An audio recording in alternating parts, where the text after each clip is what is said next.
Ladies and gentlemen, ATDF everything in that shelf presentation.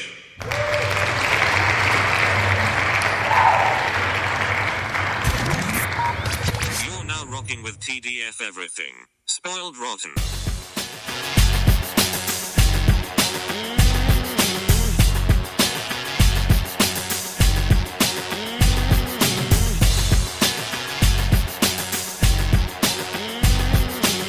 Spoiler alert. Happy New Year, everybody. Whoa, we're back way faster than you thought. Yeah, way faster than I thought. Yeah. I didn't think we were going to be doing this. So, Yep.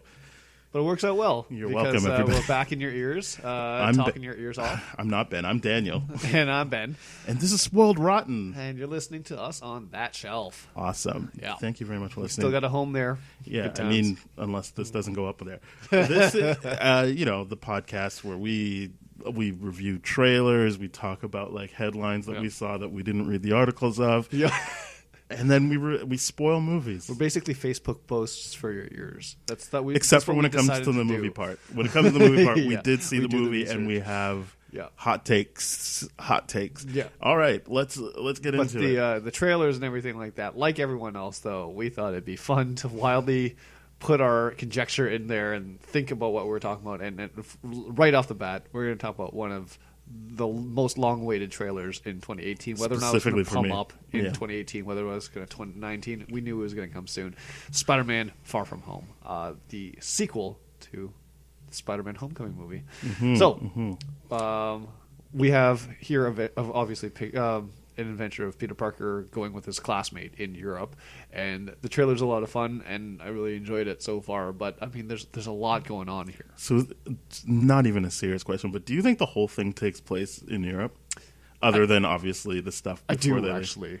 That's good. I like that. Yeah, actually. I do like the fact that the whole thing takes place in Europe, and Because I they like can still do the high school stuff, but Yeah. it's just like on a trip. Like Yeah. it buys them time because then they don't have to deal with like, oh, he was in grade 10 last movie, grade 11 this. Like they can be Yes. like, this is a summer in between. Yeah, and it's tricky because at first they originally, I guess that was them wildly like speculating out in the media and everything like that, how they wanted to do like Harry Potter, like Yes. a film per year of high school or something like that. I'm kind of glad they're not going along that route because Well, it it looks like they're forces not them even to- just doing it a year. It's like, Yeah. here, that was a year, this is a summer. Yeah, and the timeline of this movie is one of the most interesting elements of when Yeah, the well, movie's we gonna won't take know place. it until we see like Yeah. Endgame, or even this movie actually. Yeah, we won't Endgame know. won't actually answer that. Endgame may answer that. Well, I mean, we'll just know how he's alive, Well, but I mean, we won't know like yeah. like it's. I don't think Endgame's going to get into the weeds about like No. where the Spider-Man movie takes place. No. But in regards to, so we know in Endgame that there's going to be big elements of time travel involved in there. Whether or not, Well, we don't know. We just assume.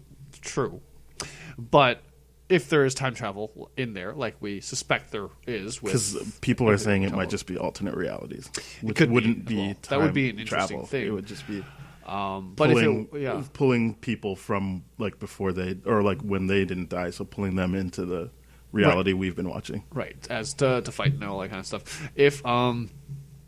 If it is alternate timelines and everything like that, then it becomes important where Endgame ends and whether or not it's basically there's a lot of conjecture of where we see Spider-Man in the beginning of Infinity War. Is that the bus trip No, that it he's just supposed to isn't. be taking or something like that? There's obviously all that speculation. I mean, It just isn't because Yeah. there's no luggage, and like you don't like they wouldn't be picked up from the airport in a school bus with no luggage. well, I mean, the luggage thing could be under the school bus or like at a different compartment in the I thing. feel, I but- feel like it's been a while since you've been that's- on a school bus. There's no under. It the has school definitely bus. been a while There's since no I've been under on a the school school bus. You would have Oh seen no, it. I'm thinking Greyhound buses. Yeah, that's Yep. what I'm thinking. Oh, okay. Yeah, so that just was them on a trip. Oh, that has okay, nothing to do with okay, Far From okay. Home. Oh, that's well I mean, argued. if- Immediately right there. Go suck it, internet people. If they retcon it so that it is, sure, but like, Yeah. if I'm just basing on what they're showing me, there's no way that's after the trip. Right. Especially since MJ wasn't there. Right. That's true. And that would be like, to me, that would be my principal complaint. Is just like, if you're gonna reset Endgame to right before the events of Infinity War, I'm just like, that's cheap cop out bullshit. It's just like, don't do that. I think that was just a way of being like, this is why he's there at that time. Okay, I like that a lot better because Yeah. I want the events of Infinity War and Endgame to have consequences on the rest of the timeline, as opposed to be like, we're just going to reset, and it's just because Captain America or Iron Man or Tony Stark like sacrificed themselves to the Soul Stone to reset everything like that. Then those are the only people that have consequences, and everyone else. It's a pretty is living big deal, though. If those It's two still a die. pretty big deal. Don't get me wrong. We do see a lot of people confirmed to come back, like Nick Fury, arguably Maria Hill, Unless he's a Skrull. yeah, unless he's a Skrull. And you know, and obviously Peter Parker, Ned, and all that kind of stuff coming back. And I really do enjoy Ned a lot. Well, we don't know that Ned died, so maybe he's just. Yeah, we don't like, know if he there. died. Yeah. There's a 50-50 chance. Yeah. yeah. Yeah, I really liked this. I also was like, oh, I guess just Aunt May is down with this. And having finished the video game, I feel like it's like she's like helping homeless people in the video game. She's helping Yeah. homeless people in this movie. See, that's and the- it's like that's the little pulling thing. him into like being the face of it. I'm like, interesting. So the wild conjecture at this point is whether or not, so the charity thing that they're doing there at the beginning, that auction, Feast. I'm just kidding. No, it's is- not. That's just a video game.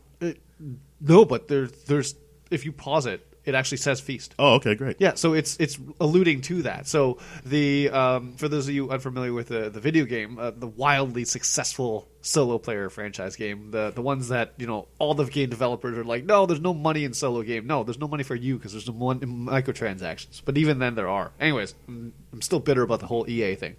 Okay. In the video game, there's a new villain called Herman Lee, I believe. Martin Lee, and I don't think he's new though. I just think yeah, we I don't well, know him. they put him in the public eye a little Yeah. bit more than what Mr. Negative. Mr. Negative or the Negative Man or something like that, and he gets like this. I don't know how.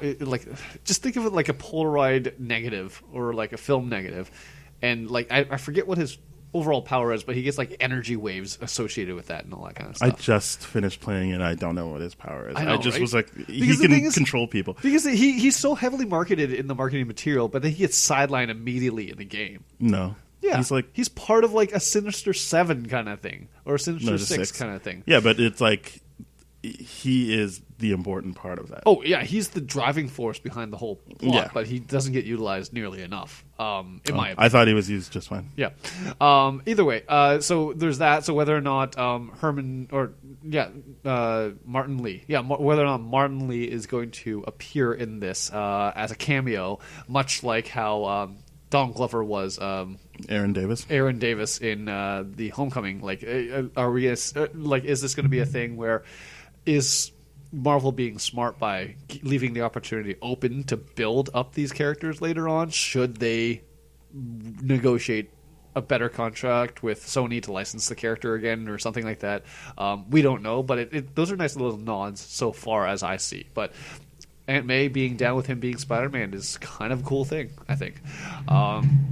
And then we have the awkward scene between him and Happy Hogan, and that's the interesting thing about this is that Happy Hogan is here, but they're being very, very aware to not show you Tony Stark or anything like that. So whether or not Tony Stark is, he still created some suits for Spider-Man in the past. Obviously, he did. There's there's an upgrade suit here with flying, which I really appreciate because there's not a lot of skyscrapers in Europe that he can actually sling to. So it's like.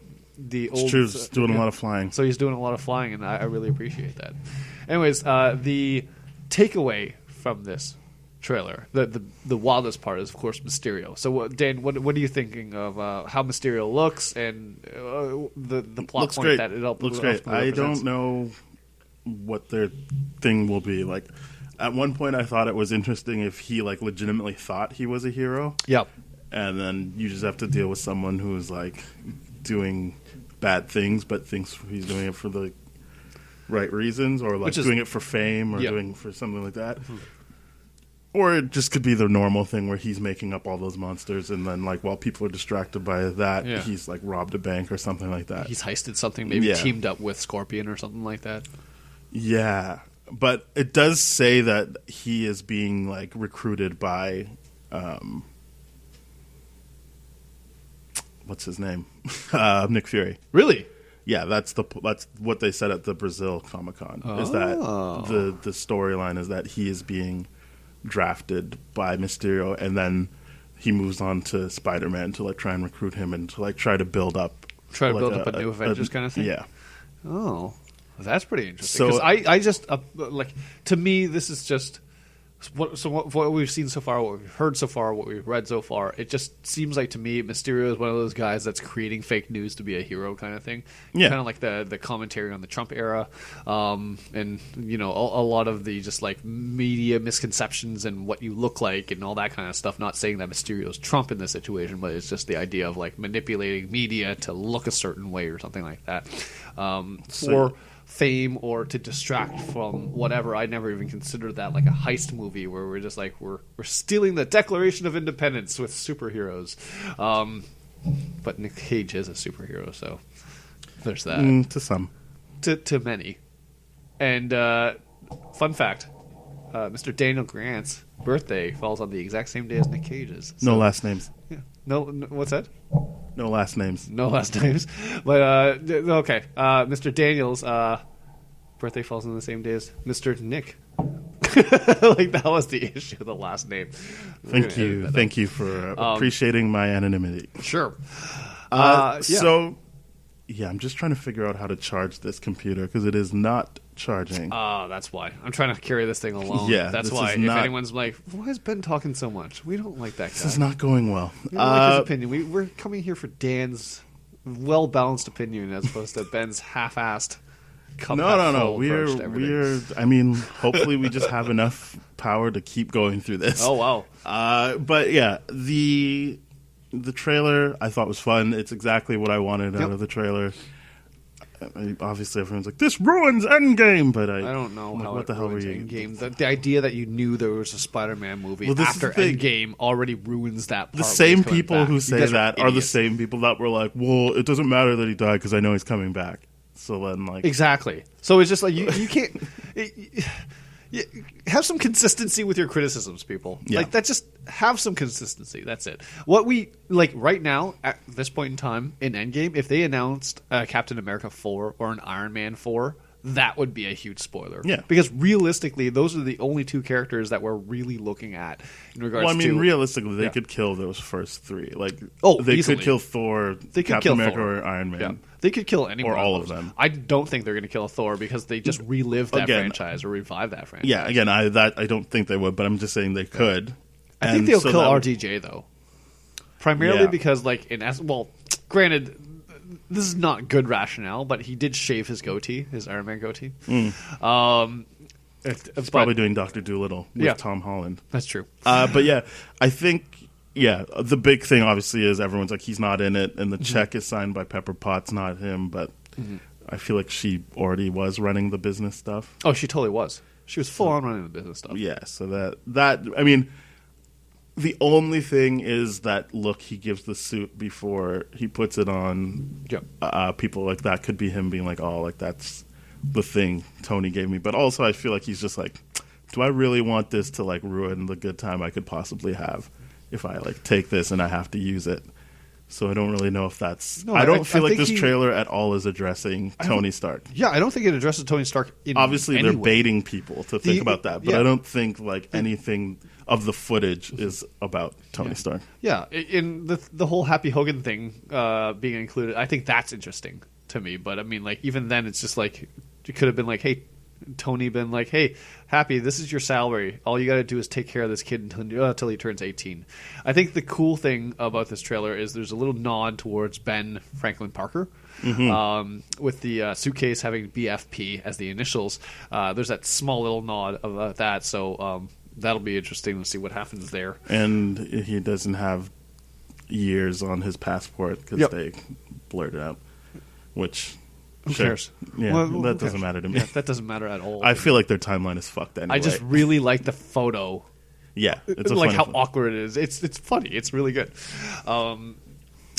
Yeah.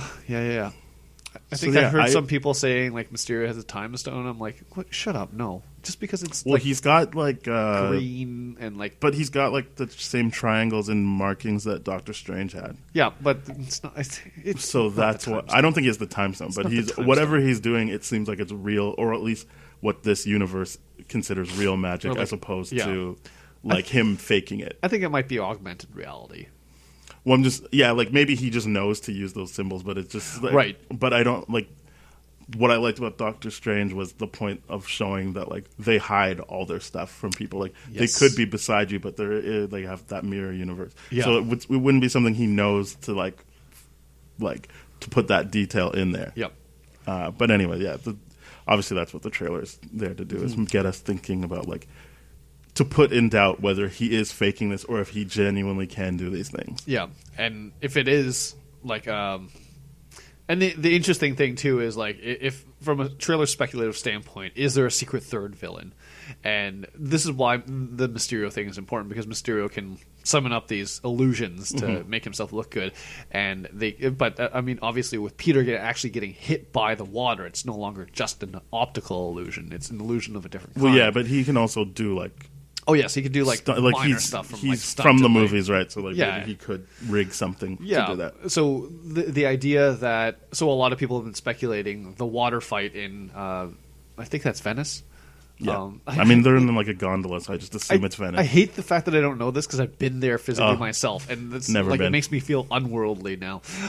Anyways, so the idea that that could be Hydro Man because it was physically like you see the water on him, but then you don't. When see they're the same in thing. Venice and they pass by another gondola, it says ASM 2112 or 212 or something like that. Right.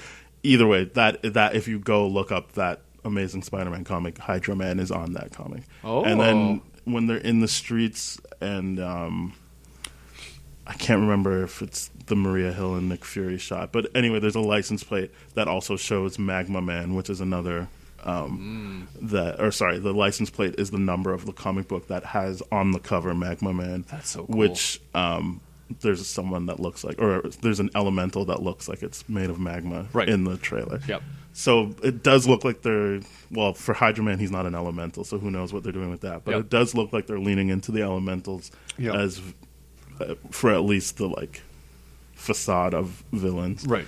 That Mysterio and Spider-Man and Nick Fury and Maria Hill have to face.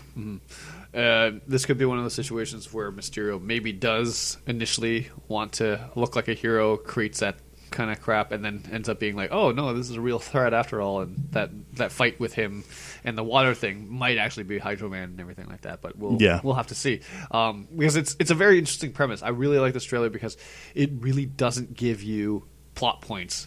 It lets you wildly speculate on plot points like we're doing right now. Yeah, all you know is he's going to be in Europe. Yeah. I mean, right now it looks like just Venice, but maybe they go all over the place. Oh, yeah.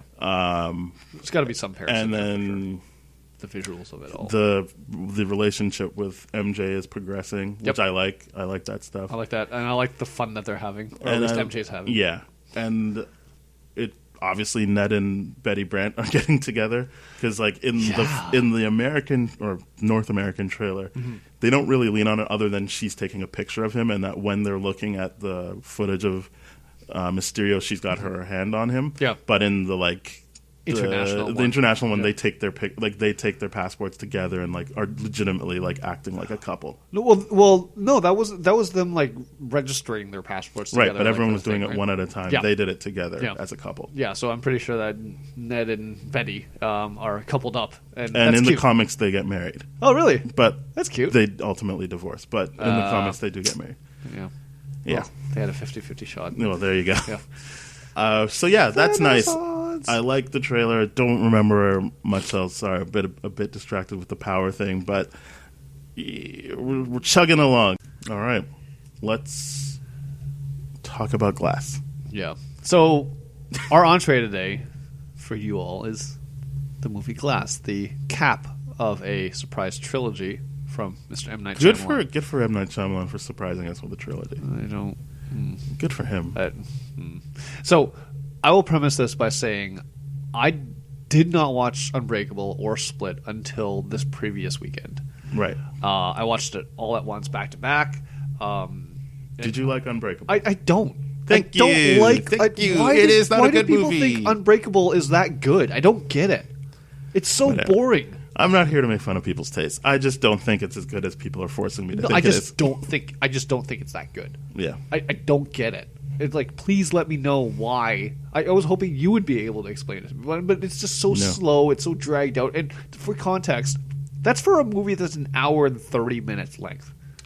It's dragged out for a short movie by today's standards. Yeah. It's short. Yeah, but like, yeah, I get what I meant by good for him was that Unbreakable is a Disney movie, Split is a Universal movie, and he got both of them to agree to put everything together to close out the trilogy. Like that is, you don't get to do stuff like that usually. Like that's fair. Yeah. Like the fact that he was able to get all of that accomplished, which is going to lead me to think, why did these two companies let that happen? Given his because he wasn't asking for like 150 million, and it's a franchise, so like they would be like, sure. I'm sure. Well, no, the ratings are killing it, but like, the reviews, whatever. The reviews are definitely killing it. I love Split, though. I will tell you that thing, but it wasn't because of M. Night Shyamalan. It was because of James McAvoy. Like he made that movie. Yeah, but like you can't completely cut M. Night Shyamalan out of that because like he cast James McAvoy. He let James McAvoy, like he's still the director, right? So like. Yeah. That was a smart decision. Like knowing how to pick your talent and like allowing them to do it. Because I was listening to Samuel L. Jackson talk about Unbreakable, and that was obviously the first movie he did, or one of two movies he did with M. Night Shyamalan. And he was saying that like when he was doing it, M. Night Shyamalan would be like, "No, say it like this," which no actor likes getting line readings. And he would be like, "Are you serious?" And then he would do it, and then the interview was like, well, so then that's good because it worked out and he's like, no, because then when we were doing ADR, he'd be like, how did you want to say the line again?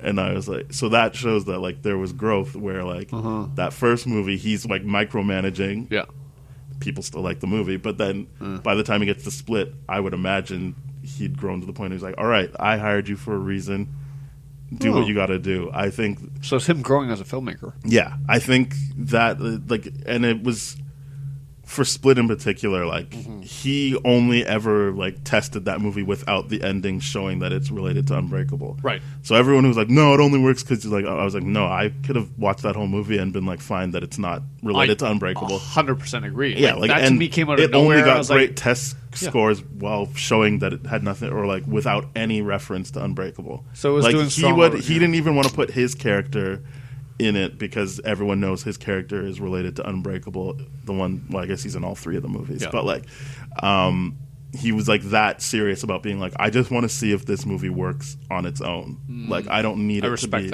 related to anything. I just want to know if people like this movie, which I think it's a very strong movie because of James McAvoy, don't get me wrong. Yes. But like still, like you could have a director that fucks that up, or like inserts themselves and throws James McAvoy off his game. True. It doesn't do that very which usually is what I have a problem with M. Night Shyamalan movies for. It seems so much of his fingerprints are on it. Yes. So that's what I'm saying. That's why I wouldn't... 100% why I'm like, whenever I see an M. Night Shyamalan movie, I'm like, great. I'm distracted until I see him, and I'm like, oh, great, we're over. Was that fall flat as the rest of the movie is going to fall? We'll see. So yeah, I really liked that aspect of that he created this like franchise. And it wasn't an easy task to get like two studios to like agree to any of that. You're absolutely right on that. I didn't know about that behind the scenes. And so like for me, like right when the movie started, it's like, oh, like this is like for me, this is like Infinity War to the point of like there is no hand holding whatsoever. Like you just have to know what happened before. Yep. There's no way. Oh, is your power not working either? Yeah. Yeah. See, I don't know. I wouldn't touch anything because I think this thing is just gonna not power. Yep. We'll have to figure it out for next time because I don't want the mics to cut out. Is my main concern. Right.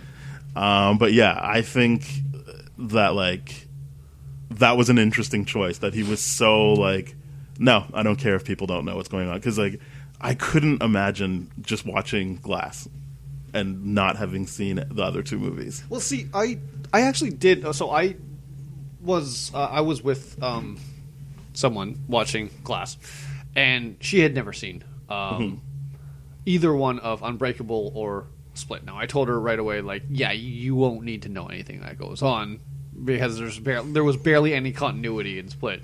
But then the moment I saw the movie, I was like, oh shit, I feel like a dick now because there's so much going on. That's well, yeah, so related to it. now that it's like everyone knows what Glass is, he can then pour in all of the mythology from the other two movies into this. Like you don't know like what they mean by what happened 3 weeks ago, or like that the Anya Taylor-Joy character would be like completely ridiculous. Lost. You'd be like, what the fuck is this? Like, who is this person? So yeah, that was there was no hand holding, and that was the funny thing is a lot of people are tearing it apart for like, oh, why are they relying so much on the old footage from Unbreakable and all that kind of stuff? I'm like, well, there's probably a big portion of the population has forgotten that. I mean, to me, Unbreakable is not rewatchable by any means. Yeah, I still don't think it's a rewatchable. It's not a movie. rewatchable I rewatched movie. it right after Split because I was like, I like Split so much. Maybe I do like Unbreakable. And I was like, nope. No. And to me, the thing too is there's elements of this franchise that was ruined to me by my roommate. And this, I don't like when I'm watching a movie for the first time. I don't want to hear stuff that I should know about the movie during the movie. So like during the movie, during the Unbreakable, the football stadium scene or the whatever stadium scene that was, where they introduce M. Night Shyamalan's character of like the drug dealer and all that kind of stuff. But there's that one scene. It's like, stop right there. You see that kid? That kid grows up to be James McAvoy in the next movie. I'm like, why did you do that? Like, did he? Yeah. Like apparently that's the case, right? But then she was like, but then he chose not to do it because that story arc was like. Oh no, your roommate's wrong. Like he flat out said the move Unbreakable was he wanted to use the James McAvoy character. Yeah. Like in that so my movie. roommate was just wrong in general. Although I guess he retconned it by like making it that Kevin's dad was on the same train as Bruce Willis, but I don't remember the timeline of like that train accident versus that football stadium scene. Right. How much time passes, but the Beast or the Horde was supposed to be Unbreakable. That you see all three of those characters. Oh really? And that. I guess massive a movie. Yeah, he was like, he's smart. Again, like, I feel like he has grown where he was just like, oh, no one wants to see that. Yeah. But, like, the movie was going to be basically what Glass was, which was Mr. Glass being like, like, which one of these would win? Like, right. I'll push the Horde to do what he does, and I'll push David Dunn to do what he does, and then we'll just see who wins. And either way, I win. But, like, that was going to be the movie. And then he was just like, well, no, I should take that out. And, like, let's just do, because the first movie works on maybe he's not a superhero, or like maybe he's not. But like again, I was already told he definitely is, without a doubt. So it just the issue with the first movie is even it's trying to. So this is my issue with Unbreakable. I mean, with Glass, it's the same issue I have with Unbreakable. The idea of I don't know what the budget was, but I don't like being told things in dialogue. I like being shown things. So the idea that in Unbreakable that you have the train accident and we don't get to see it, which is fine because I'm like, maybe this was a smaller budget thing, whatever, and that was clever. But then they continued doing it in Glass, and I'm like, come on, man. You had to have a bigger budget for this. I don't think it was that much bigger. That's the whole point of him being able to do these things. Okay, fair enough. So that answers my criticism there. Yeah. But the idea that, like, we are told that there's this car accident, this train accident. We are told that no one else survived except him, and he walks out of there with no scratches whatsoever. Right. How is it under question whatsoever the entire movie? It's whether or not he. That's why I don't like Unbreakable. But for Glass, I understood at the end why they would try and still put doubt in it, because Sarah Paulson's character is a villain. What's her name? Dr. Staple. Yeah, so, like she's just a villain. So like that, because that was that middle section where I was like, why are we putting this into question? Yeah. Like I already know that they are super beings, but what kind of worked for me was like, well, I guess they've only ever fought each other. So, like, if they aren't superpowered, then yeah, just because the camera's showing them going like that, maybe they are just two regular people having a fight, right? And it would look funny to everyone else. So I was like, maybe she is, and then so as a whole, you can be like, that was good work on her part to fuck with them and throw them off their game, because what she wanted to do, as she said, was she didn't want to kill David Dunn, but she's like, if you're going to keep doing it, then yeah, I'm going to have to kill you, just like I'm going to kill the Horde and Mr. Glass. So to me, it was the thing that worked really, really well was the explanation that Sarah Paulson, Dr. Ellie Staples' character, gives to the Horde about why maybe, like there was like, to me, I'm like, those are valid arguments. The shotgun shells being used on him in Split being like, they're old. Everything's old. I could bend the bars too. The boil, and like I could have bent the bars with a little bit like difficulty, but I could have bent the bars and I'm like half your size kind of deal. Like that to me was like, oh, this is an interesting way of doing that. But with David Dunn, that argument is completely irrational in the sense where you walked out of a train accident where no one else survived with no scratches, and you expect me to believe that there was a head injury that the doctors did not find whatsoever. And granted, the MRI technology back then wasn't as strong as it is now, but still, you're telling me the only thing he walked out of was a mild concussion that damaged his frontal lobe, like without scratching his head, without cuts or anything like that. It's not even questionable to me with David Dunn. But right now you're trying to argue with something the movie wasn't even trying to get across. Like you're arguing as if she was actually a doctor trying to tell him those things. But all she's trying to do is create doubt, which she does. No, what I'm trying to say is this speaks to how little I respect the David Dunn character in the sense where I'm like, you're really just you over the past few years, over the past 19 years. That's always been his thing, though. That's what I'm saying. This movie doesn't work on its own. You can't just watch that scene. Yes, you have to know that on most of Unbreakable, it only works if he also doubts that he is a superhero. Okay. So if she's saying you're just fucking like your son is just the one who's like amping you up to think these things. Obviously, as an audience, we already know, which makes those scenes kind of like in the moment. You're like, all right, we already know the answer to this. But like as a whole, her plan is still a solid plan of like, I already know you have doubts. Right. If you didn't have your son, and that has been consistent through both movies. Yep. His son is the one that's like, no, you are a superhero. I'll show you. I'll shoot you with a gun. You are a superhero. That was the only scene that actually caught my attention in that movie. So that's what I'm saying. Like, if you as the audience also know that it's only ever been his son that pushes him, you can see how in that moment, all she has to do is say a bunch of things and keep him in a room and show that, like, when I say that about Mr. Glass, when I say that about the Horde, it makes sense to you, right? So if I'm saying this about you, it probably makes sense to you too. That's a better explanation for why I would actually recast out in his mind. That makes a lot more sense to me now. Yeah. So that's what I'm saying. Like your criticism, while in the moment, but like ultimately, she's not actually telling the truth. No, she's not. She's just fucking with them. Yeah, she's just gaslighting everyone. Yeah. I mean that doesn't make the movie good to me by any means, but it's the idea is, oh god, this movie. So what didn't you like? Because I actually legitimately liked James McAvoy. Yeah, I liked the movie. I just think there was just so much that wasn't delivered on in many, many regards. There was to me, when you have Glass, Mr. Glass, who's a character that he prides himself on creating new superheroes. And he doesn't actually go ahead and create the same way he does when he created the Horde and when he created the Overseer, which is David Dunn's character. Well, he didn't create the Horde.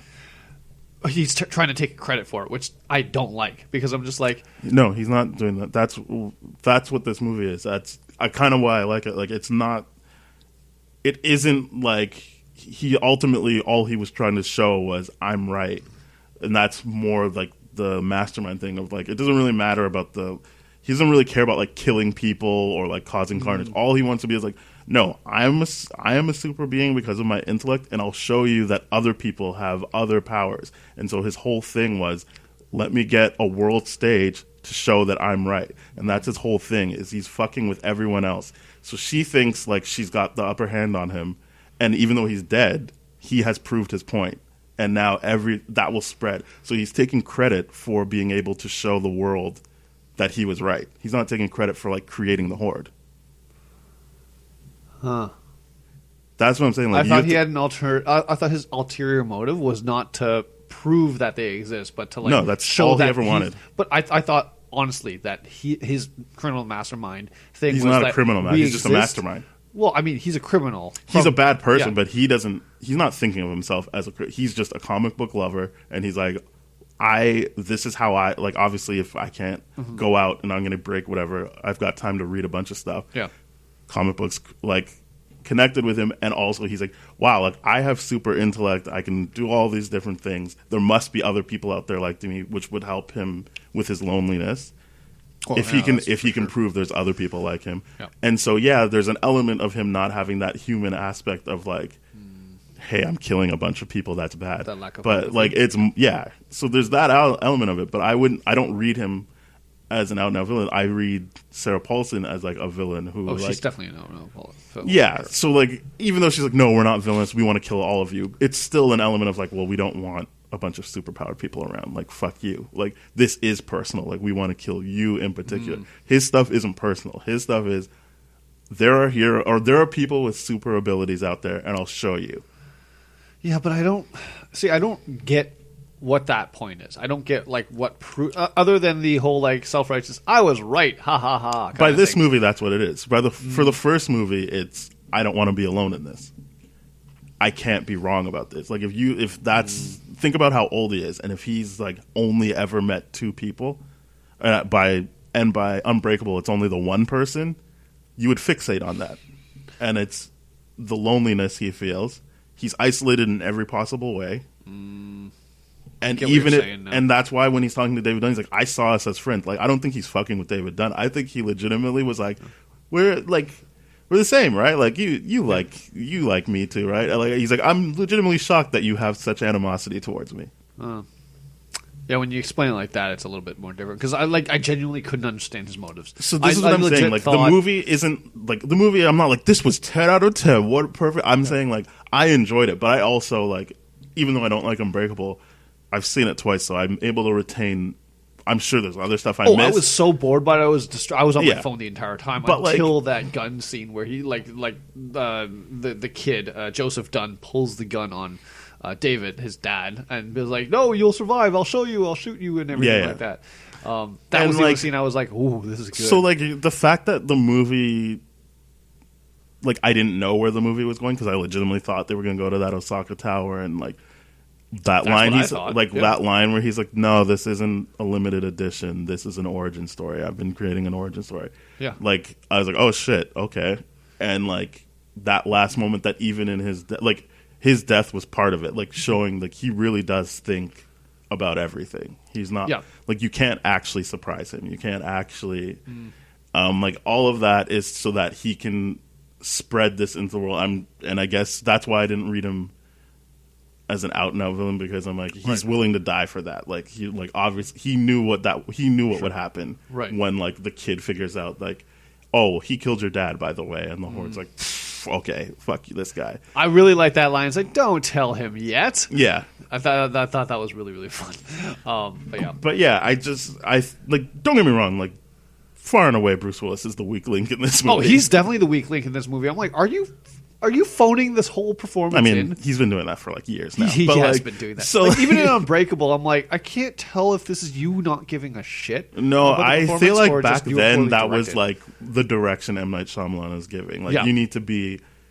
And again, it doesn't work for me, but I understand why it's happening in that movie. In this movie, why it's working. He's keeping that same energy, but he's also like up against James McAvoy and like. For a bit, Samuel Jackson is playing it kind of like as sleepwalky as him, but that's again there's a whole arc. There's like and so there's too many like strong points of stuff of me being like it's everything I like. Like again, it's not using characters we know other than Batman is in it on the TV, but like it's still like oh like I know that character, I know like oh it's cool to see them come together, and then like a legitimately interesting plan. I mean, arguably, I found it interesting that's where he was going with this. Right. The misdirection. So it wasn't like a classic. I think that's what I like about Split and Glass. There's no like crazy M. Night Shyamalan twist of like, and they were just in present day the whole time. They just there was no twist on that level, but he's still trying to do twists. And like, no, he's not twist. I see that more as you're finally revealing what the true nature of things are. It's not like... If you phrase it that way, it kind of makes more sense. Because, like, for me, a twist is... I mean... Like, twist was like Sixth Sense, where he's like, yeah, he's been dead the whole time. It's like, okay, well... And I don't know how we didn't see that, like, or like Talia, like my name is Talia Al Ghul or something like that. Yeah, like those are twists to me that like twist that I was too stupid to pick up on, which is hilarious. But like for me, this one, it's like I don't know. Maybe I'm talking out my ass. Maybe I just feel like this and Split, like specifically Split, it was just like there's no twist there. It's just now you know this is part of this universe, and that shouldn't really change how you view the movie. No, it really it's doesn't. The same movie this time. It's just it's part of the Unbreakable universe. Yeah. Whereas this one, I guess maybe it changes it if you know that he's always. But like for me, it was never really in doubt that he was always ahead of them. Right. Like that time when she's like. When they show that he like knew they were going to come for him and like switched out the stuff for that operation they were going to do on him, I was like, oh, okay, so he's just ahead of them. So that's why I didn't feel like a twist for me at the end. It was just more like, okay, like we're going to just keep unraveling what his actual plan is. Right. You're just going to keep seeing elements of what his plan really is. And to me, the whole trope of the world's going to know we exist now has been done already. Right. So many times that I'm just like, really, that was the. But that's what I'm saying. Like, you need to be invested in the characters, and I was already not invested. And I was already invested, not in David Dunn, but like that's one character out of like a bunch. Like, and I even like the son better now. Like, I feel like I love the son. Same actor, and like it works better in this. Like where he's kind of like the sidekick, like the microchip type person that's like legitimately in his earpiece. And I like the warnings. It was like, Dad, on the radio chat, they've been talking about you. You better be careful and everything like that. So it was, I really liked his contributions to it this time around. And it's funny because, like, in Unbreakable, I was like, why do I hate this kid so much? I really did not like him. I did not like him, but at the same time, I'm like, he's a kid. Yeah. And he believes his dad's a superhero because he's been given a quite compelling argument. I don't think anything he did was wrong. It's like it's one of those things where if I think I rewatch this Unbreakable, I'd be like, you know what? I sympathize with the kid. Like when I rewatch Breaking Bad, I'm like, you know what? I actually feel really bad for Skylar. The first time around, you watch it, you're like, what the hell? Why are you getting in the way of everything? And then you're like, oh no, wait, it must be terrible for you right now. Yeah. That's how I feel for. I thought that the movie did a good job of.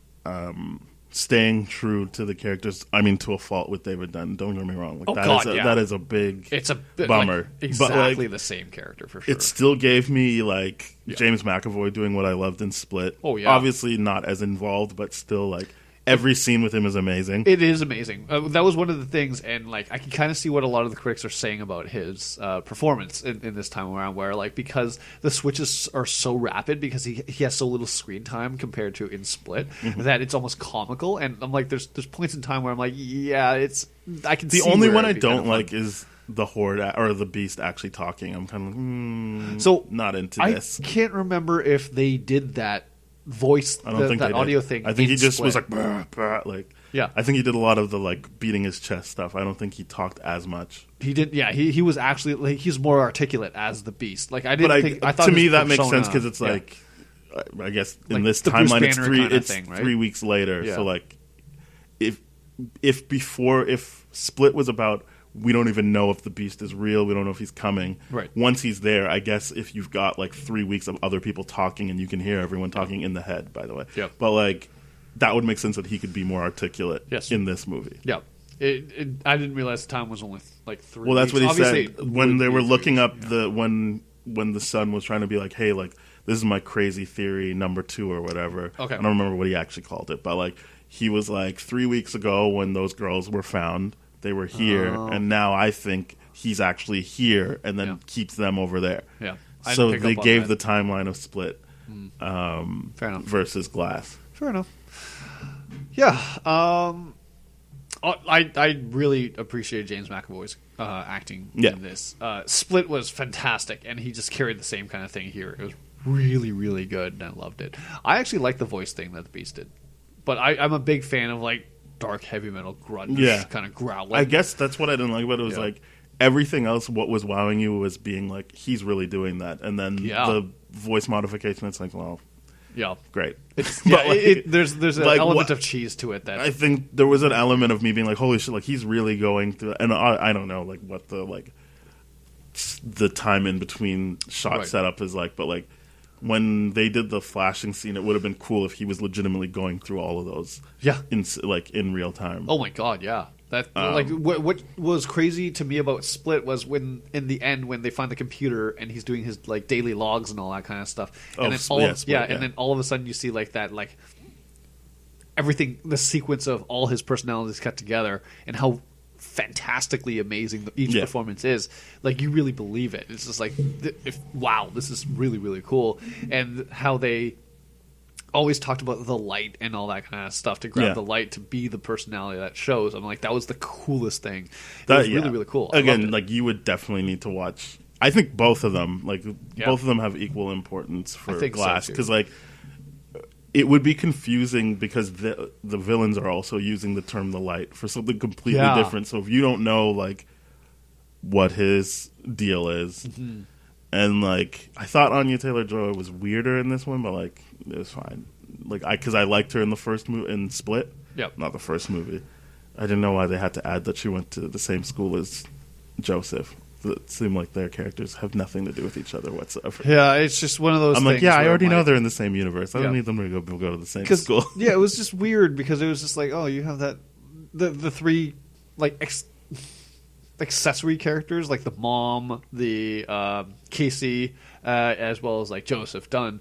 You have all three of them, and they're kind of running their own kind of thing. But then some are more important than others, and it's just a weird little interaction. I'm just like, what's going on here? I mean, they're all touch points for the like super absolutely. people. Like, they're all points of anchoring points for humanity and all that kind of stuff. I get that, but it's just it was I don't know slightly weird to me.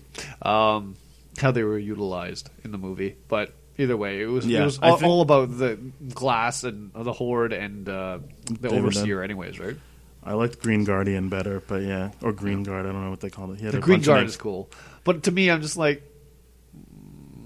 Because like the thing that's cool about this take on this sucks too. Oh god, it was horrible. It's just like really. I didn't like that in the Unbreakable either, but I'm not saying like you know what in Unbreakable it made sense to me. I'm like it makes sense. I just also was like I don't remember Unbreakable enough. Is he able to just operate in the rain? Because like he's able to operate in the rain. Oh, okay, he just can't do pools. He just can't do pools and like be submerged in water. Which I'm like that's like in Unbreakable he gets thrown off the balcony into the pool with the vinyl tarp on top. That's a good shot. That's a great shot, and it was nice and tense and everything like that. M. Night Shyamalan's pretty good at making like tense things. Yes, he's really good. There was tense moments in this too because I was like, I don't know, like this seems more PG than the other ones. It does seem even when PG. he slits the guy's throat, it's very gradual how much blood they show. Yes. Because they show it over time, but like initially, you would think it'd be like sparking out. Oh, it should have been. That's the thing I didn't appreciate about that scene. I'm like, there should have been splatter. Yeah. Like because that artery it just pumps, it just squirts like crazy. Unless that was part of his plan, he knew how to cut so that the blood wouldn't get on him, and he could keep doing his thing. The funny thing is like, okay, so water's your kryptonite, so to speak. They identify an Unbreakable, but I'm just like, in both situations where water is actually a factor. It's not because it's touching your skin, which you would think that would be the issue if it was actually kryptonite, but it's because you've been submerged in water and you're wearing that poncho thing, which is not conducive to swimming properly, right? And you're being held down in all I situations. I feel like that's why water, when she was saying you just think that water is your thing, I was like, she might be right because like if he can just go through rain, then what's the deal with the water? Like. You really have just put it in your head that it's a very like that to me was one of the best questionable things. I'm just like in every situation where you are afraid of water, you're being submerged actively. Yeah, everyone would react the same as you. And you would struggle the same way. And the thing that in this movie where he was submerged in that water tank, it was just like at what point in time did that water tank crack? Like that seemed very convenient to me. He was punching it. A lot. Oh, he was constantly punching it, and you could see. No, because it was cracked already, and then he kept punching it. Right? No, he just kept punching it. Yeah, if he is that strong, that would make sense then. Okay, never mind. I just thought it just cracked all of a sudden by them being in there, the volume, and he was punching it. Happened. Okay, yeah, this is how much like I really didn't care about this movie. I think your reaction to this is what most I think so too. Reviewers isn't, but like I don't understand. Like if you're not going to get, I'm not talking about you, but like the other people. Like if you're not even willing to go in with an open mind, what's the point? I was willing to go in with an open mind. To me, the thing that was interesting about this movie was the continuation of the glass thing, right? So I think the thing that worked really, really well in this movie was how they fused both movies together into this world. Because like Split was like it was only relevant in that last 2 minutes. Where it's like, oh, that's David Dunn. Oh, cool. Oh, this is related. Cool. That was it. Split is actually a standalone movie. It could definitely be a standalone movie. And then it's like, okay, so in Split, when that happened, I was like, oh, okay, that kind of seems cheap to tie this all together, but sure, whatever. And then this, it actually, oh, okay, you did actually tie those two worlds together. Good for you. Like that, you did that. A really good job doing that. Yeah, it works to everything that I like about this type of filmmaking. Like, I didn't feel that like Glass got overpowered by the Horde, or the Horde got overpowered by Glass. Like they both got their time to shine. And Horde, I mean, like everyone overpowered. Done. Yeah, for sure. But I mean, like just because he literally had less lines than the security guards did. Yeah, but does he talk a lot in the first one? He doesn't talk a lot at all. He's just a very quiet guy. Like even the whole like. And I can't tell whether or not I like this scene, but like in Unbreakable, where he's like, he basically tells his kid, like, yeah, that was me kind of deal, like by sliding the paper over here, pointing, and then like, yep, I'm nodding to it, and then shh. Yeah. Like that whole nonverbal thing was just like, I don't know if I love that or whether or not I was just like, just intrigued by it or over it now. It's just a weird feeling, you know, because I left Unbreakable knowing that I didn't like it. There was aspects of it I knew I did like, but for the most part, didn't like it. Left Split loving it, and then this is a good middle ground where I'm like, yeah, like obviously this conversation has led me to look at things very, very differently. Yeah, which is I appreciate Mr. Glass's actions a little bit more. I thought his actions were going to be a lot more cynical and devious in nature and wanting to kill again. Like that's legit what I thought he had planned with the chemicals and everything. I was like, oh, he didn't get to do what he wanted, and that's a good thing. I'm not saying he should have killed all those people, but he didn't even get close, and his alternative plan was to upload the live stream. But again, not an alternative, or no, like, it was his original plan. Yeah, that was always the plan, and I think that's what I like about the movie is that you think it's going somewhere, and like the ability for him to like bait you. Yeah, as a filmmaker and as a character, Glass as a character to bait you with stuff, right? Because we know comic book movies, and so like when he uses that, I don't even know what you call it, but like just that vernacular, and we're like, yeah, I know where this is going. I know that the fact that it was like, no, like we should have been paying attention to this. I appreciate movies like that where you can like, there's a bit more to it than just spectacle. Yeah, that to me was what was hard about this movie, was that there was no spectacle except for James McAvoy. Yeah, and the performance he puts in. There was no spectacle. There was no what you come to expect from superhero movies these days. And like to me, it was a better exploration of, have we been desensitized? Have we come to expect a certain level of whatever when it comes to superhero movies? And are we not appreciating the lack of spectacle? To me, it certainly did have an impact. And like, I'm embarrassed to say this, but I kind of did want a bigger showdown at the end. That was lackluster to me. Like just on the lawn of the psychiatric ward. Like that sucked to me. It really did. And the first fight scene was like over instantly. Yeah, I only look at these movies as character studies. So like the like, you know, set dressing of a comic book movie is whatever. Like the best part of Split is like his interactions with the psychiatrist, where you're like, it's like him playing one of his other. Yeah, it was Daniel playing Barry. Yeah, and like the psychiatrist figuring that out. It's like, oh, and like Barry the psychiatrist truly believing in it, but her like colleagues or like contemporaries are like, no, you're an idiot. Like, this is. So like that's biologically all impossible. of the movies play in the doubt of was, and like Split gets away with it because you don't know it's part of the unbreakable world. Yes. So it's like, well, yeah, like no one's ever seen the Beast. He could just be crazy, and then when by the time the movie gets deep enough and they show you all of his other things, and that like only one of them is legitimately like affected by diabetes. None of them other ones need insulin shots and stuff. Like Jade, I think it was, because Jade shows up in this movie as well. She tries to like. I thought it was Barry that did it, because it was Barry's personality when he dropped the insulin close to the thing. I thought that was Jade. She was on the floor and she was like, "Can you get that for me? Like my hands get jittery whenever." Oh, that seemed Barry. Oh, that seemed Barry-ish to me, but I don't know. It's because sometimes it's like, unless you rewatch Split multiple times, which I plan to do, you don't really get to know the characters, except for like. Yeah, there's the three main ones. There's Hedwig, David, Patricia, and David and Barry. Like those are like, I guess, four, and the Beast. Everyone else is just like, who are you again? What's happening here? Yeah. Like, which I even forgot Kevin. Yeah. I was like, who the fuck is Kevin Crumb? Yeah. But it was very, very fascinating to see them retcon, or see him successfully retcon that whole thing, to tie in Unbreakable, the events of Unbreakable being relevant to the events of Split, much more so. That was really, really cool for me. I'm like, oh, that was actually really clever. I like that. The whole like, oh, did he tell you? Like, he's the one that derailed the train and like killed your dad and all that kind of stuff, and let the abuse happen even more. I'm like, huh, that's interesting. I really like that. I don't know if you can actually take credit for that, for being the creator of him, because I think at some point Mr. Glass does. He's like, yeah, I create superheroes. This is what I do. I'm like, no, I don't think you can say that if in Unbreakable you said you're looking for the person that's opposite of you, so you're not alone.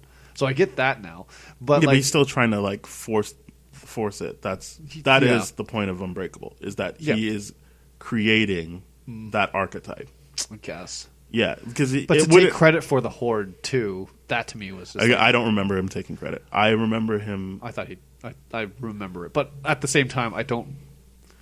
I had like close to 5 I wouldn't drinks really going into begrudge that thing. him taking credit if he didn't create that thing. Then the dad would have come back, because it clearly shows that the dad was like going to find someone to work on DID. Yeah, and he was like going help to a him conference out. and everything. Yeah, like that. so it's tangential, but like it's still like there's a good chance that if the dad came back, he would have been like, I'm taking my son away from you. Right. Yeah, that I guess makes sense. I don't know. What else? Because you like this movie way more than I did. Yeah. I did not. I really appreciated the fact that M. Night Shyamalan's character coming back. I'm just like, I never appreciate when he's there. no, I appreciated them going like, oh, you're building continuity, and it was so early in the movie that I didn't have to. It didn't interrupt. Yeah, anything I'm glad it's just the one scene in all. Yeah. Well, at least Split in Glass. I do not remember Yeah. his character in Unbreakable. Oh, it was legit. Like, oh yeah, it was one of the first instances that he gets to test out his powers in the sense where he touches him, and then he's like, boom, yeah, you hid drugs under the garbage can from the thing, and then we reviewed the security cameras. That was confirmed, and like you couldn't find the drugs on him, so you couldn't do anything and all that kind of stuff. It was a really weird, like, emotionless scene. It was just like, can I go now, officer? Or can I go now? Like, am I okay to leave and all that kind of stuff? Someone made a good point. Possibly his best acting was when he was on Entourage and he got mad at Ari for leaking his script. M. Night Shyamalan? Yeah. That might possibly be his best acting. I think so, too. I really enjoyed that. I was like, oh, this is the first time I've actually seen it I mean, maybe he's the best in Lady in the Water, because that's like the most screen time he gets from memory, but I just didn't like the character, so yeah. I don't have any fond memories of that. Yeah. As I said, I think the movie is in a weird spot where people don't actually remember the movies that came before it. It's not like my first reaction was, this is like Infinity War. Like, I feel like anyone who's not legitimately invested in this, sure, if that's your job, you review these things, and if you want to say that it doesn't work because it's so reliant on those other two movies, then yeah, that's a fair knock. Yeah. But I feel like, I haven't read the reviews, but if they're just trying to pick apart stuff, I feel like a lot of the stuff that would be picked apart is in those other two movies and makes sense, and it works as like a proper trilogy. Well, I read a lot of the reviews, and I thought they were fascinating, and for the most part I agreed with them.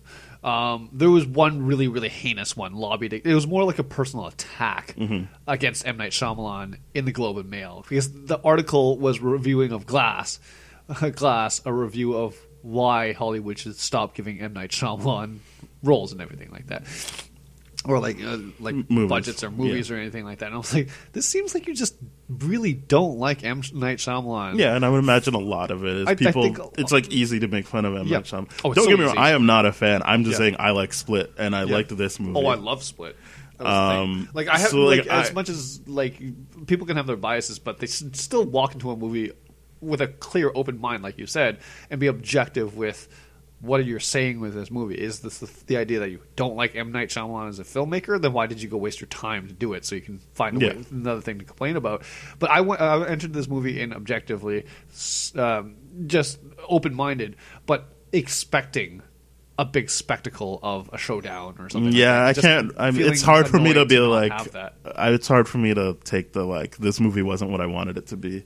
Things. It's like, oh, I mean, yeah, that sucks for you, but also that's like it's selfish and not an objective review of it. I absolutely agree. You're opening my minds to a lot of biases that I internally had about this, but it to me, it's a better discussion of, is this what I've come to expect when the word superhero movie is put together? Is like, do I expect a giant CGI showdown of something? Again, I didn't know that this was being promoted as a superhero movie. I know that it's a movie that has what Glass is calling superheroes in it.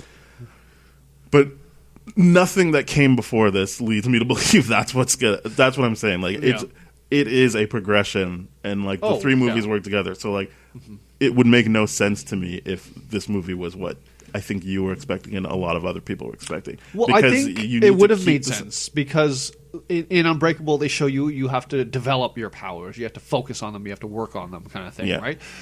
So in my mind, David Dunn finally embracing that character, being like, yeah, I did this kind of deal, and him showing up in Split and clearly being invested in this case with the 4 cheerleaders missing and wanting to find them, and again, and all that kind of stuff, for being a good person and all that kind of stuff. I would expect that the natural character progression for 19 years is your powers developed even further. The movie's not called David Dunn.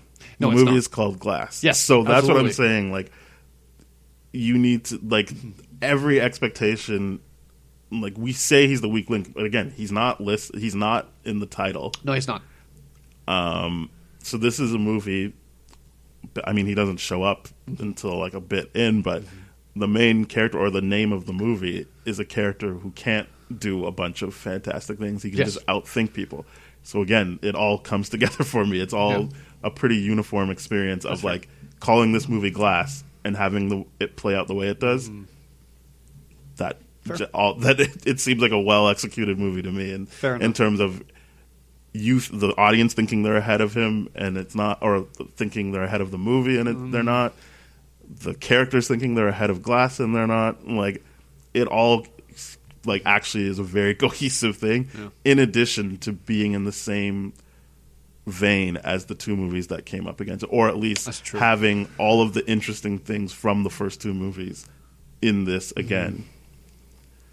So that's what I'm saying. That's a good argument. If I look at it from that glass, it makes more sense. It's just, I have to accept that this is a franchise that was built on that premise of this is where it's going to go. But again, I don't think it is. Yeah. I feel like you read that into it, but I don't ever think... Well, that's what I mean. I projected that onto it, and I have to accept that I have to reformulate my opinion of it, but which makes the ultimate rating of this very difficult, and I have to attach an asterisk to it, because obviously I have not thought enough about this movie to the degree that you have. I mean, I only saw it last night, but like... Right. I just think that like... But that's what you seeing it last night and having less time with it to think it. Like, I saw it Thursday night, and I've had like 2-3 days to talk to multiple people about this, and all I've done was shit on this movie. And now with everything that you said, I'm like, you know what? Those are some really good points that I really have to think about. So when I rate this movie at the end, I'm going to attach an asterisk to that, thinking with the idea of I will go home and think more about this. And don't get me wrong. Like, there's an element of like, if you're not invested in the characters, which you said you weren't. Yep. That like I was none only of that invested matters. in James McAvoy. Yeah, and none of that matters. Like, it's it's still an unsuccessful movie in terms of your viewing experience. I'm not here to be like, that's fair. Everyone needs to like this movie. I understand if people don't like it. My concern is that a lot of people went in expecting something that the movie never really promised. But that's what I mean, though, in the sense where you're highlighting that to me. It's like, wait, hold on. You expecting that is on you. You were never shown, except for in the trailer of him running across the field like a beast and like throwing his thing, that you were going to see like a showdown of like fireworks. Because most of the trailers are based in that room where they're just sitting down. 100%. So that's what I'm saying. Like, if you legitimately were like, here's Unbreakable, a very slow, boring movie to me that doesn't have a lot of spectacle. Yes. Then Split, which the stuff that works the best if you're going to buy into it, because I've heard a lot of valid criticism of that movie. The stuff that works for me is, yes, it's cool that James McAvoy is doing all this stuff, but it is the fact that like the talent that goes into that, and then in terms of storytelling, the fact that you don't know. I mean, if you're just watching for the first time, that it's part of Unbreakable, where you would then you wouldn't have to doubt that he is who or like who the Horde thinks they are. Yeah. It's that you're like, okay, so like all of this is happening, and like all of these interactions are piecing together. Like, okay, like let's see if the Beast shows up, because like he might not show up, and so that you're invested in that ride. But all of these movies have always been about someone believes something, and then either that affects the main character or like it's not about these big, because Glass even says like there are limitations. Like we can't do it exactly like in the comic books. Right. That's embellished, but we still can do some interesting things. Yeah, and that's what I really, really liked about this, in the idea of like, okay, if he does say we are the next step in human evolution, I'm like, okay, that makes sense, and that the powers aren't as powerful as they are described in the comic books, right? Yeah, like it still took a lot for David Dunn to like to bend the steel and all that kind of stuff, and the Horde to bend the steel and like no one's doing these things effortlessly. Like like when the Horde flips the cop car, that still took it took a doesn't take a lot out of them, but it takes a lot to get it accomplished. But also, I really appreciate the fact that Casey Cook's character like brought us all the way back to the first time the world was introduced to Superman. Right, was that he didn't fly, he jumped. And like, was that an embellishment of some guy that was actually just able to jump really, really high, and then storytelling, selective storytelling, or like the broken telephone narrative, created a more embellished kind of thing, versus like, yes, okay, Glass's power is that he's super, super smart to think about all these different things and outcomes and all that kind of stuff. And of course, like that level of genius is also associated with a small level of insanity. Like they always coincide, right? There's never a genius out there that's not eccentric to some degree in their personality. And then you have David Dunn's character, where it's like, I don't know if this is real. It's just like, okay, you just don't get hurt and everything like that. The David Dunn. It's more than just he doesn't get hurt. He can actually like see things when he touches people. Yes, that too. Or the Sixth Sense. Yeah. Boom. And then the Horde. The thing that I thought was most interesting was the Horde. The Beast is the only one that has that power. Building into I think that the idea is that in one body, even though it's like the one shell, like depending on who has the light, the body can do different things. So it's still that aspect. So like, which is the fact that the Beast can do that and like looks different, but also that one of them is affected by diabetes, but he's not always affected by diabetes. I think that's more the power, is that yes, he has the idea, which is a real thing, but that only helps highlight what his body can do. Yeah, that's real. That's a very interesting concept in Split, which is why I was like, oh, this is really cool. So it's not like the Predator, where like autism is a superpower. It's he has the ID, which highlights, just like how Wolverine's power isn't that he has metal blades. It's that he can heal. So when the bones come out, it's not a permanent damage type thing. Yes. So that helps like display what his body can do. 100%. It's you've given me more to think about with this movie for sure, rather than just me wanting to laugh at it right off the bat. I think a lot of people went in being like, how could, like, I went in being like, there's no chance this guy can like pull off 2 good movies in a row. And it worked, but again, you need, like, I don't like Unbreakable, but like I've seen it twice, and I was able to glean what was important for this movie out of it. I've only seen Split once, but I really liked it, so like it's been in my head for quite some time. So like I don't think the movie works. You could just be like, I like James McAvoy again, or I like a performance, but I think to understand what's going on and to not feel duped, you would have had to have been invested in what came before that. Those first two movies, and I feel like that's the same as Infinity War. Like, yes, you can have a good time, but like, you're not if you're not full picture, and you won't understand. Like, I feel like it would be very hard to get over certain asks of that movie if you hadn't been invested, not just like, oh yeah, it was on one time and I saw Captain America, First Avenger. Like, you need to know the importance of like how Red Skull got there and like what he's doing, or whatever, like as an example, or be so invested to know that Star-Lord and Gamora didn't just fall in love like a day later after Guardians of the Galaxy 2. It's actually like a 4-year jump. It's been there's more to it than that. Like, you have to be invested in a way. And same thing with Glass, which, again, to your point, doesn't make it a good movie. It just made it a movie that I was able to enjoy a bit more than other people who went in just treating it like a one-off. Yeah, there's definitely more layers to this movie than I gave it credit for, and I think a lot of people will end up giving it credit for, so I hope they listen to this podcast and specifically listen to your arguments about why they should objectively look at this movie differently and walk into it without their set of expectations for what it should be, like I did. We haven't even really said what the story is, but like, and I know some people do listen to this without knowing what the movie is, but like, in broad strokes, to your point, there's Glass sets up a thing, and I think maybe some people saw the trailers and thought there was going to be a thing of like a bunch of different fights that happen, and then this big showdown at a building and explosions. But the main idea of the movie is Sarah Paulson's character is part of this like secret agency that are clearly like, you know what? No, we're not up for superhumans, and they're going to kill the 3 that are out in the open. Yeah, displaying her. What makes her character interesting is she has a conflict where she legitimately does not want to kill David Dunn. I don't even think she wanted to kill Glass. I think she was just like, I just want to like dull you a bit. I don't want you to be out here talking about this stuff. Yeah, I feel. I think she legitimately was like, no, like we need to kill the Horde, but like, if we can get these 2 guys to shut up about this, then we'll leave them alone. Yeah. But like that is what's at stake here, is that like they need to be able to feel like, or Glass wants the world to see that there is a next level. Yeah.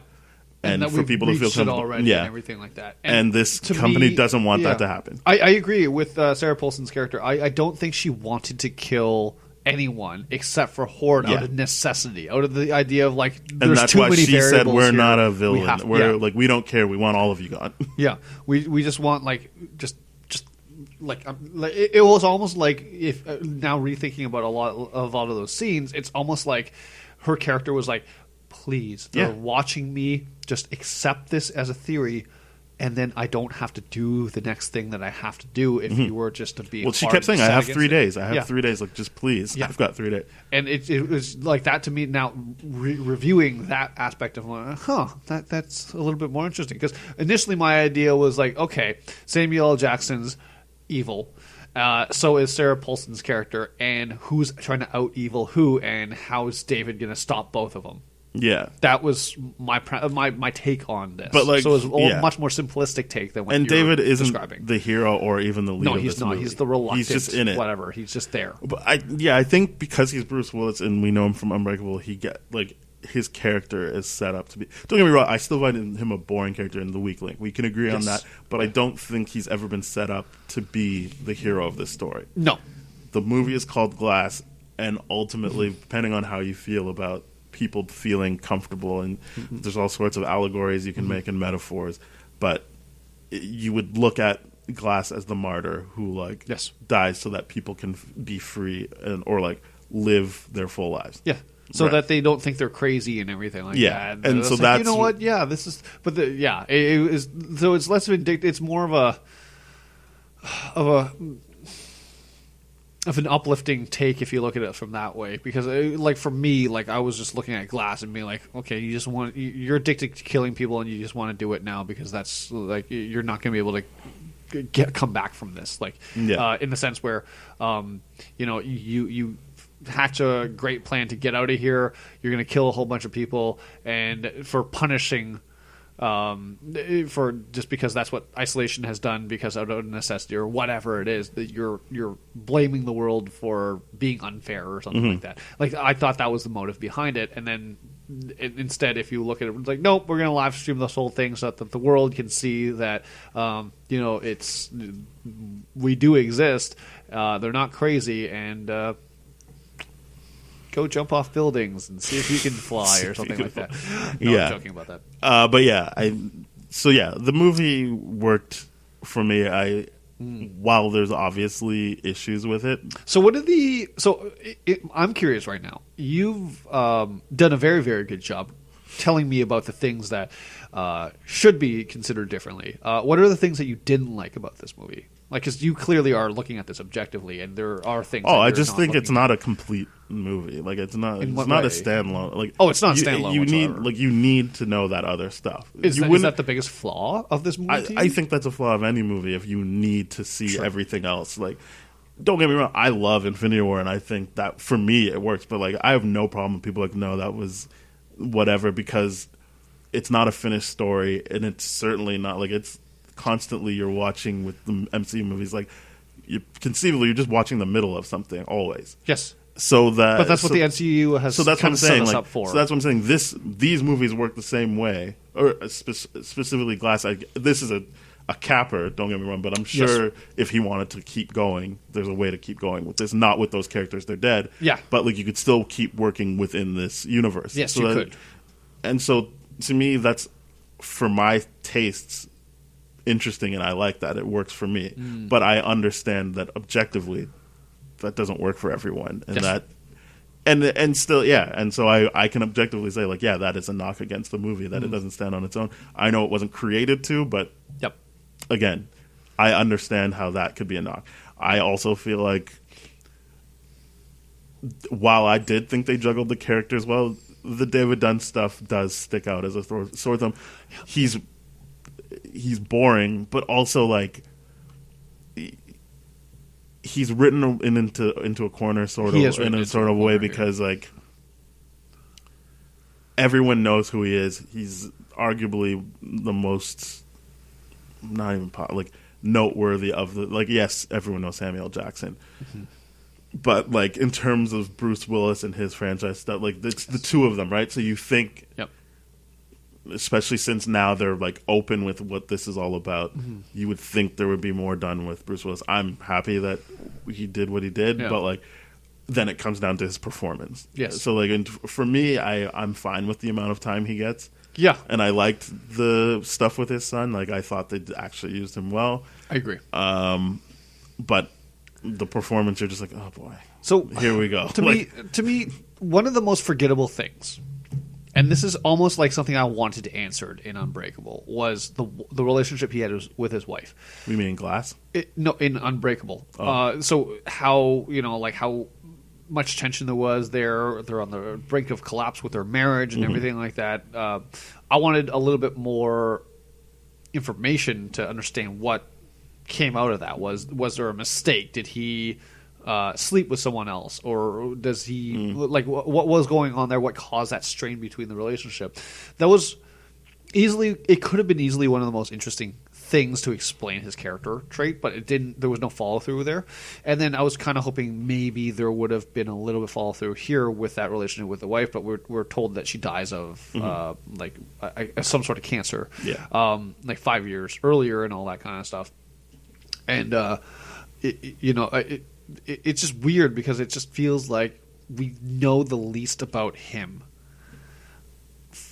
I don't feel that way. I just feel like people want more from him because he was the lead of the first movie, but he's not the lead of this movie. So getting into his wife stuff is not really getting to the point of what this movie is, and that speaks to what I thought was something bad, was that the fact that if if you put him out that prominently, Yeah. then people have certain expectations of him as well. Yes. Which I don't know how you get over because the movie isn't about him. Right. Even the way he dies is pretty unceremonial. Like you're It's kind of very like, wow, unceremonial. okay, they just killed him. In a puddle.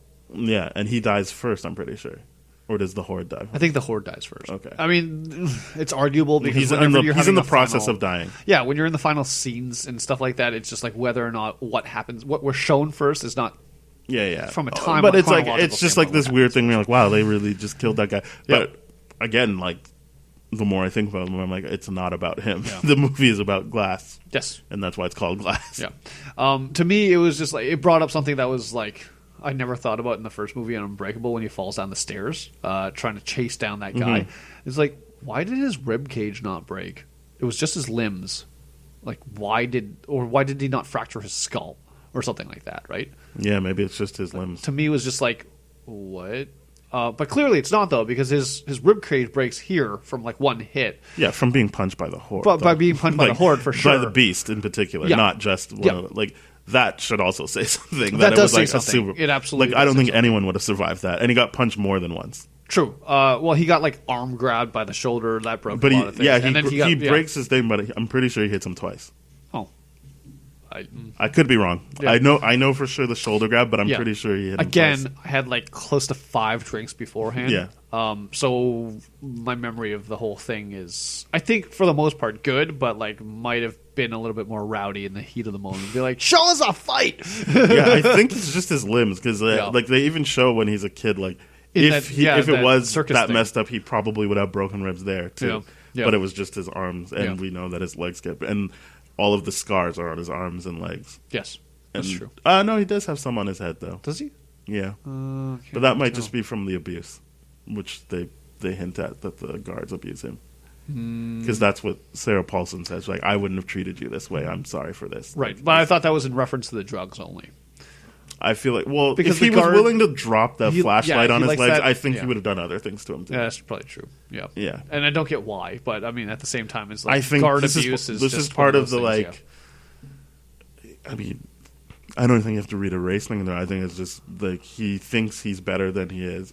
Yep. I guess which still plays the race thing for me, but like Right. the wanting to put him in his place stuff. I think it's just wanting to put him in his place. Right. It was a weird movie with, because I mean, like, he gets out the first time and then they don't really, except for the cameras, they don't really up the ante for security or anything like that. But this is was weird. I was willing to go with that only because he'd been there for however long, and he's just like, 19 I know years, for yeah. a fact I can do this because Yep. that guy, no matter how many times people ding him on it, will always do the same thing. He Yep. will constantly, like, Talk even and- if they told him we need to up security, Yep. I know he's just going to talk at the beginning, and I Sure. have this amount of time to do this. So the funny thing about that one scene was like, for me, and this is just hard because whenever anyone talks about nutrition, they do it wrong. And he does it wrong in this. He's like, "Oh, so you got to do this?" I'm like, "Oh, that's so wrong." But that to me is like the perfect thing because I'm like, Because he probably would have just been wrong anyway. yeah, because the people that have the most to say about nutrition are often the Yeah. most wrong about it. And that to me was just like, oh, I'm cringing. But at the same time, I'm like, no, you know what? A security guard that's interested in nutrition probably would get it wrong. Yeah. And that's not me knocking people. No, it's just Yeah, that's it's not just- his job. So it's he just exactly. would read something online and be like, "That works for me." Yeah, it's like reading something in, on a Facebook post or something like Yeah. that, and be like, "Oh, it's out of context information." He's like, yes, some of the information's wrong, but a lot more of it's out of context than anything else. And I thought that was really, really funny, and that just kind of pulled me out of it. So like, it would have been like the equivalent of M. Night Shyamalan being one of the guards or something. And I was like, oh, that's gonna pull me out of this. Yeah. But that was just me. Like, I know that's just me and me alone. I From didn't a even think nutrition that would be standpoint. something for you, but I'm glad that I was like, Oh, yeah, I'm anytime, glad he right? picked Yeah. up on that. No, anytime there's nutrition talk or anything like that, I'm like, oh, here we go. Yeah. Just don't get mad. You're not going to get paid for correcting them, so just shut up. Yeah. So let's rate this thing. Oh, yeah. Yeah. First rating of 2019. Oh. It's a solid 7 for me. I'm putting this at 4. Yeah. Yeah, that should not surprise you. Again, but with an asterisk of I'm going to reevaluate a lot of what I thought about this movie to maybe see if the 4 is fair or if it's valid. But initially, right now, originally I walked in here, I'm like, this can't be higher than a 3. But you've convinced me a lot to bump it up to a 4. From the perspective of everything that your objective look at this is doing, and my very unobjective biased look at this. And obviously when you're watching movies, if like you're not pulled in, then like it is what it is. Yeah, you can't. I wasn't pulled in by Unbreakable, so whatever it is that people love about that movie, that to me is a better argument. I was hoping that you liked Unbreakable, so you can explain to me why people like Unbreakable. No, thank you. Because I think it only works the first time you watch it. It's such a slowly paced movie that, like, if you already know there's no question that he is who he thinks or his son thinks he is, then why are we going through the motions the second time, third time, fourth time you watch it? That might be the reason why I didn't like it, because if I didn't, you would have fun being like, oh, like, is he? But I was told right away that he was before I saw it. So like, see, that would ruin it for me. Yeah. And usually I don't think things like that ruin a movie because you can be like, oh, like it's fun to see how they build up to that. Yeah. But like the whole movie is written so that you have to just doubt it. You can't know one way or the other. Yeah. So maybe if you just like it, then it's fine to rewatch it or whatever. Sure. But I didn't like it, so I was just like, it doesn't work better the second time. Yeah, I'm not rewatching that movie. I will rewatch Split multiple times because I think that's a fascinating, well done movie and a fantastic performance. Yeah. But Unbreakable doesn't have a chance with me. I'm not rewatching that movie. Yeah. Yeah, not happening. All right, we got to wrap this up. Cheers. Thank you very much. This was ThatShelf.com hosted, but the show is called Spoiled Rotten. And you can find other podcasts on ThatShelf.com, but you should also go to tdfeverything.com/spoiledrotten so you can hear other episodes by us. And then you can subscribe on Apple Music, Spotify, Stitcher, and a bunch of other stuff, and then comment and review. Yeah, and if you are a fan of Unbreakable, please let Daniel and I know and challenge our opinions on this, because I personally just don't see it. I don't understand it. It's not great for me. All right, no. Goodbye. Later.